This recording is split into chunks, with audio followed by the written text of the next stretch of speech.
We may feel many different things about our body and appearance, sometimes satisfied, so we feel positive, sometimes dissatisfied, and we feel very negative.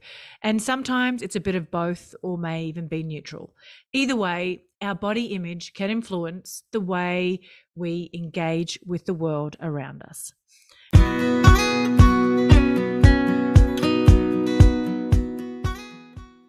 Welcome to the Property Management Podcast. Thank you so much for being here.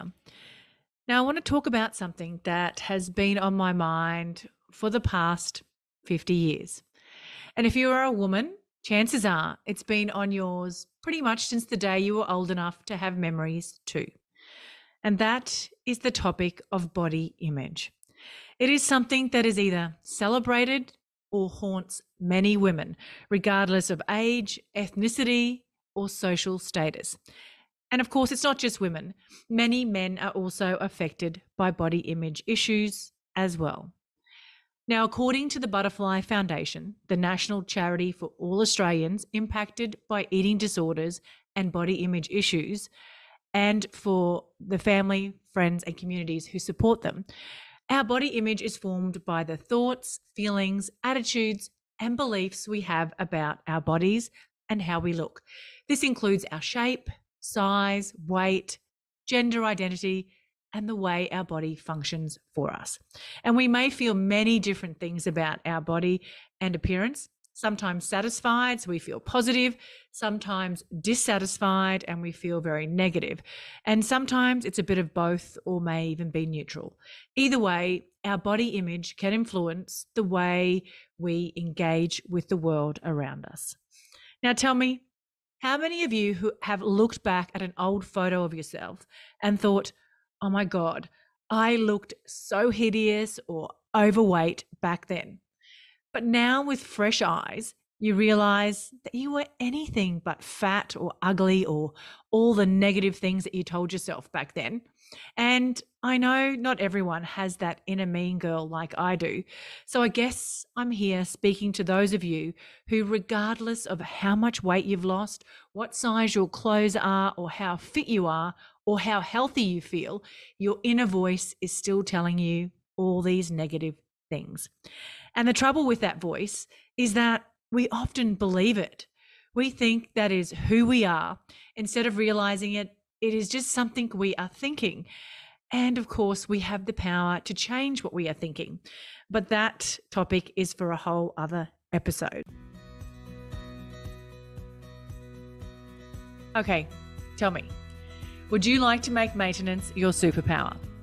Well, you can. And you don't even need to tell anyone. It's all thanks to Tappy, a powerful property care software that takes all the pain, stress, and chaos out of dealing with maintenance and turns it into a predictable process that is reliable and frictionless, where every maintenance process is a smooth experience for everyone, with value adds that your owners and tenants will absolutely love. And it seamlessly integrates with your property management software too. And here's the bonus, it can actually help grow your business as well. And if you're rolling your eyes at me right now and thinking, yeah, right, I've heard all this before, then do yourself a favor and book in for a demo at tappy.com.au. Mention That Property Mum and receive 1 month free on Tappy. In this episode, I want to share with you what I have learnt about body image from my family, from the media, and from my peers. And I've struggled with body image my entire life.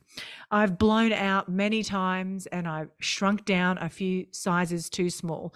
I've tried fad diets, I've exercised too hard, and I felt all the feels: guilt, shame, euphoria, exhaustion, and ultimately the never-ending cycle of never feeling quite good enough, despite my size, big or small.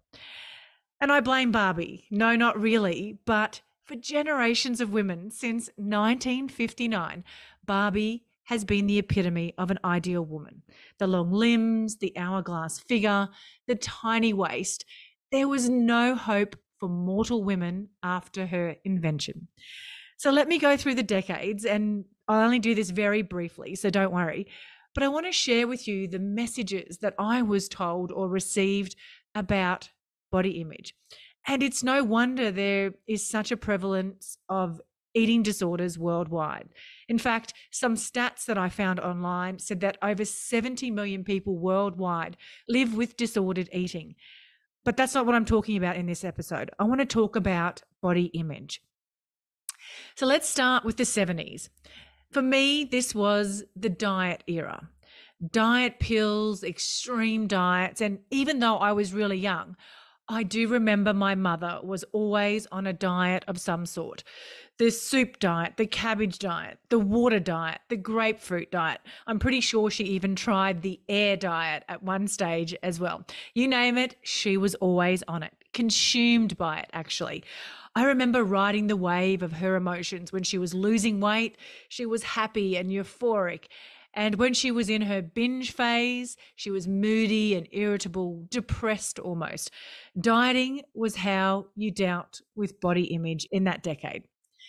80s, well, it was all about aerobics, and Jane Fonda videos were all the rage. And I don't know if you remember seeing video images of people walking with hand weights.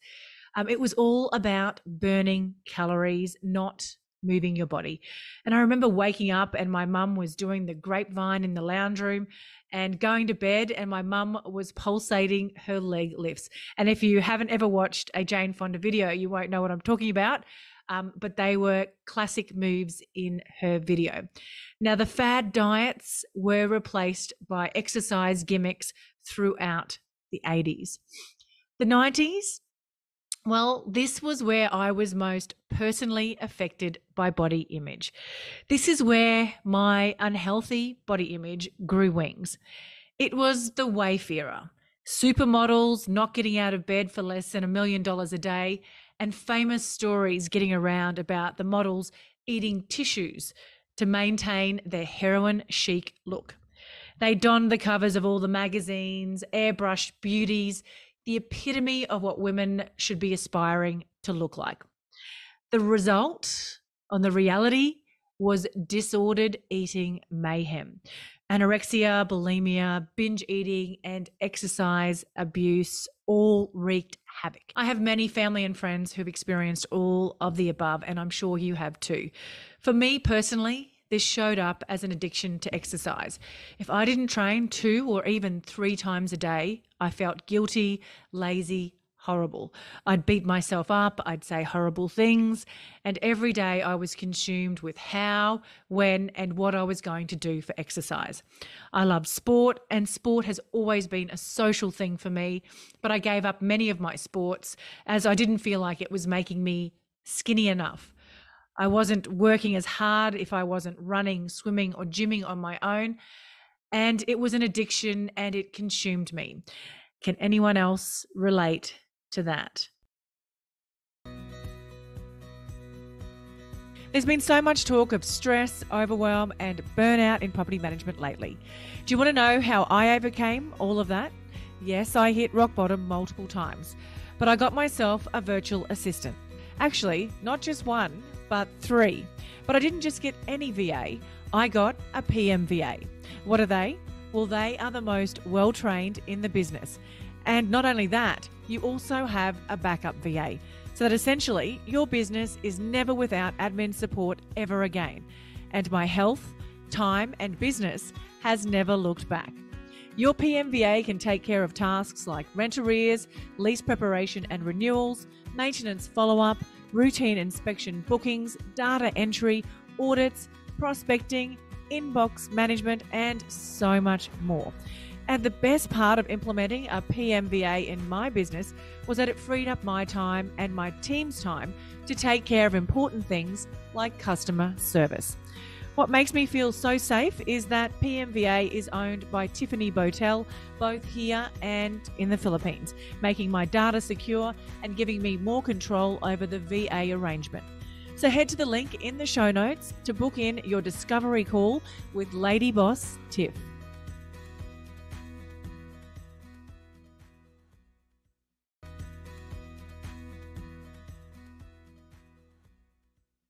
If you are anything like me, You think you know your rent roll numbers.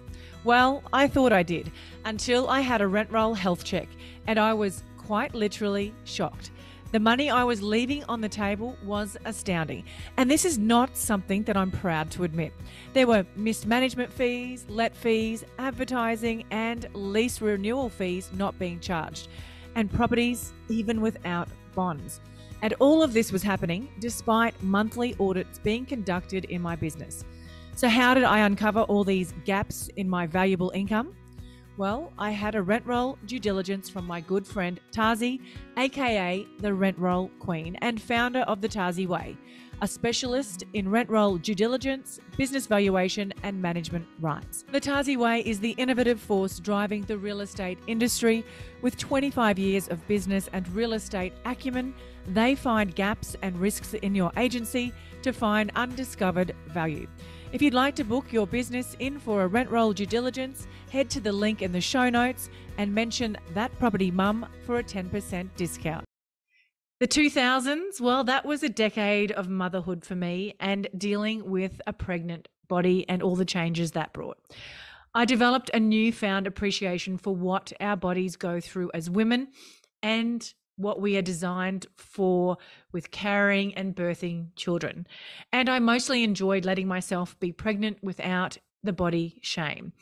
Post-pregnancy, though, my exercise regime went to a whole new level. I got into triathlons, I was running marathons, I did CrossFit. Pushing my body to the extreme was what it was all about. But it left me exhausted, depleted, irritable, snappy with my partner and kids. And the worst was the constant battle to keep going, even when my body was telling me I needed to slow down and rest. I'd be guilt-ridden if I didn't fit in at least 2 training sessions a day. And this was when I had 3 kids under 3. It's crazy when I think back on it. I was so exhausted, I'd put a midday movie on for my kids, lock the house up, and I'd fall asleep and get them to wake me when the movie finished. And don't get me wrong, that brings me to where I am now on this journey. And for me, it's been a huge mindset shift. And this is for anyone that is still on that negative body image journey, feeling the guilt, the shame, the not good enough, the inner turmoil that is making you miserable, judgmental, and fearful. And don't get me wrong, my mind still tries to take me back there. Even this week at gym, I looked around at all the 20-something gorgeous women in the gym, and I felt my extra roll hanging over the top of my Lorna Jane pants, my menopausal boobs that are 2 sizes bigger than normal. But instead of beating myself up, I thanked my body for being strong, powerful, and carrying me through each day. It's birthed and nourished 4 children. It might not be what Instagram, society, or fashion tells me is perfect or ideal, but it's good enough. And for me, that's enough. I'm enough. And ultimately, it's because I'm healthy. It's no longer about what size I am, how much I starve myself, how much I exercise. It's about my health journey. How healthy is my mind, my body, and soul? Because without those, I'm not happy. I'm not able to hang out and be active with my kids. I'm not showing up as the leader, friend, mother, daughter, sister that I want to be. Without my health, I'm simply existing. I am not living. So let me share some of the game changers on my health journey. And yes, I still exercise, but it's not to flog myself into exhaustion. It's to move my body. I try to move my body every single day, whether it's a walk, yoga stretches, gym, or Pilates. I have a goal to simply move my body every day. And I listen to what my body needs. Sometimes it is a sweaty workout. Other days, it's a slow walk in the park. I try to eat healthy, but not starve or deprive myself. If I feel like a wine, I'm going to have it. If I feel like chocolate or ice cream, you bet I'm going to enjoy every last bite. Will I do that every day? No, because that is not healthy. It's all about the balance. I try to meditate and journal, and I know these aren't for everyone, but for me, my head is so busy and that inner mean girl is so loud. By giving myself space to clear the noise, it helps give me clarity and regulates my emotions.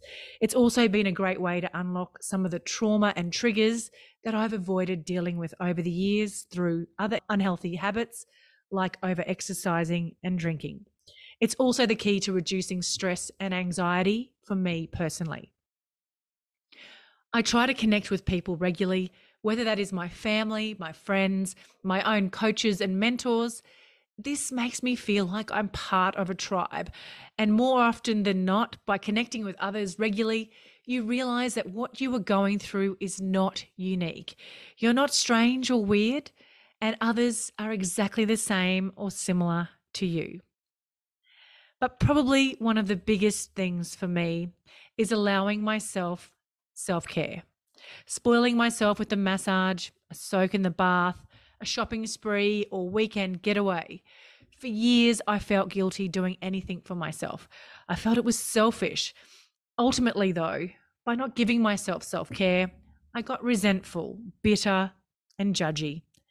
I always got my value from helping others, but let me tell you, my heart scare changed everything for me, because ultimately, without your health, you don't have anything. And I bet if you had a chance to ask 100 people on their deathbeds, what is your biggest regret? I doubt any of them will tell you, I never got to be a size 6.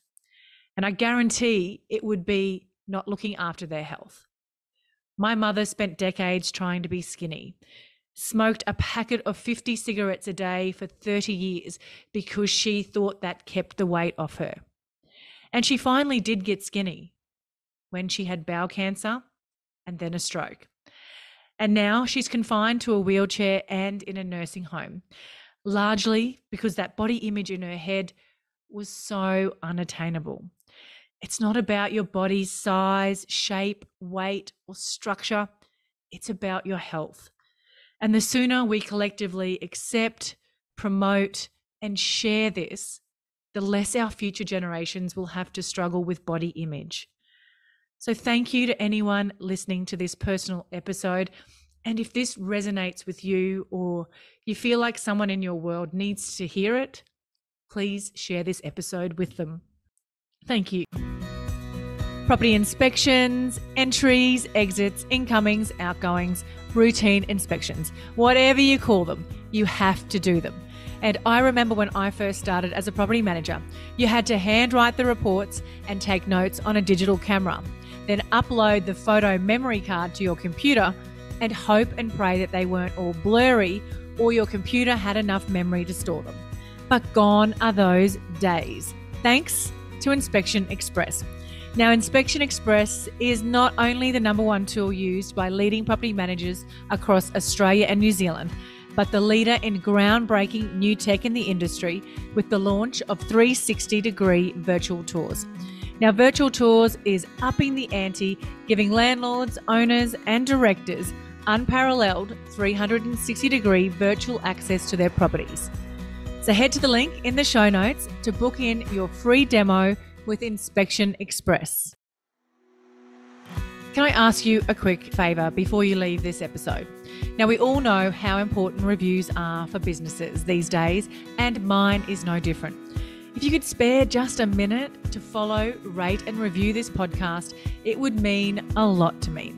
In fact, what would get me super excited is if you share this podcast with someone in the industry who you think might need to hear some of the episodes right now. And if you'd like to find out more about working with me or any of the products I have to help you start, grow or scale your property management business, head to my website, thatpropertymum.com.au, or check out the links in the show notes.